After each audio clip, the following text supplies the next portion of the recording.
أعوذ بالله من الشيطان اللعين الرجيم بسم الله الرحمن الرحيم اللهم صل على محمد وآل محمد إليهم المهديين وسلم تسليما. Assalamu alaikum wa rahmatullahi wa barakatuh. My dear brother Hussein. Alaikum assalam wa rahmatullahi wa barakatuh, Father. Thank you for joining me. Thank you for having me, Al-Sadiq. It's an honor. The honor is all mine. So today we saw in the news, there was a news article which came out, and I think it's been out for a few days now, and it was based on a comment that the vice presidential candidate in the United States had said.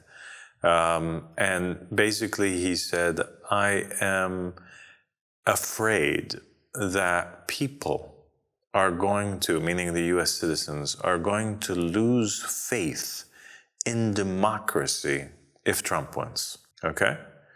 So that's an interesting statement, and it's an interesting times that we're living in right now, because you have the United States of America, and the United States is known in the world right now as being the #1 democracy on the planet, right? Right. And it is actively and has actively been seeking to spread democracy all throughout the world. Right?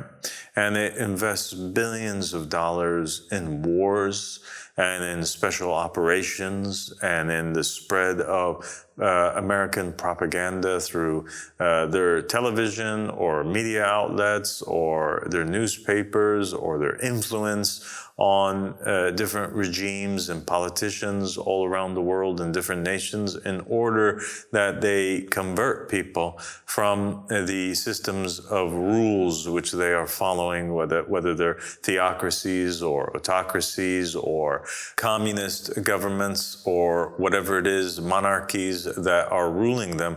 They try to convert them over to becoming Democrats, people that believe in democracies, people that are allowing voting, people that are establishing a particular form of rule. And we find that in this same country at the moment, something is very interesting is taking place that really has not happened for a very long time, perhaps never in the history of the United States, and that is that the United States is disunited. It is currently the disunited States of America. They are not united on the direction whereby they want the country to go. And they are not united on the candidate or the individual that they want to lead their country. Half of the country, and that's why all the polls are saying that it is so split in the center, that all of the polls are saying that the election is going to be neck to neck. It's going to be extremely tight and close.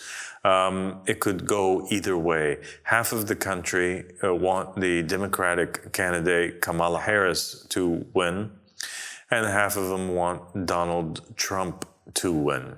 And the vice presidential candidate made this statement saying that he's worried that if Trump wins, that Americans will lose faith. Not just Americans, but people in general will lose faith in the democratic process. And what is he saying? He's saying that the people, if Donald Trump won, he's worried that they will lose faith in the concept or the idea that the majority of the people can always make the right decision. They will lose faith in this idea that the people are always right.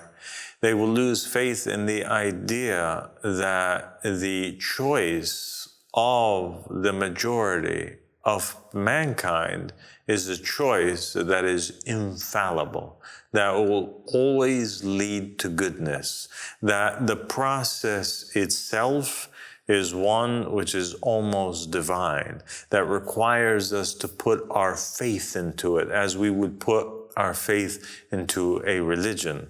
When God Almighty appointed Moses, or he appointed Jesus, the Messiah, to rule over the Israelites as king, and as God will send Jesus a second time for a second coming, and the Christians And the Muslims believe that he will rule as a king, as the God of Islam and Abraham and Isaac and Jacob.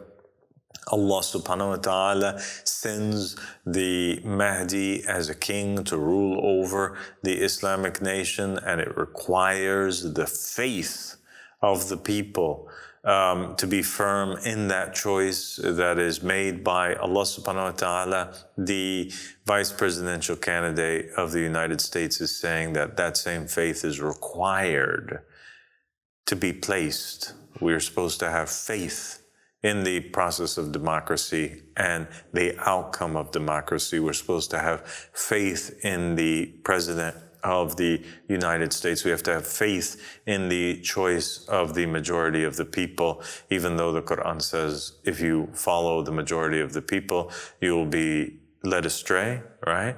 And even though the Torah and the Gospels make it explicitly clear that the people, when they choose somebody, they always choose the criminal, they always choose the wrong candidate, right? Somebody who is not appointed by God. And this was demonstrated in the New Testament, as we've stated before, in the choice that the Jews made between the release of Barabbas, versus the choice of releasing Jesus Christ, their Messiah that was sent to them by God. The Jews chose Barabbas, the criminal, to be released instead of Jesus. And God was greatly offended in the Torah when he appointed Samuel as a judge over the Israelites and as his messenger and his mouthpiece to them, as his ruler over the Israelites, and they themselves objected to that and demanded that God and Samuel appoint over them a king the likes of the other nations. All right? So I just think that that's an interesting point that we point out for our viewers. Really is, yeah. Thank you so much, Hassan. Thank you, Al-Sadiq.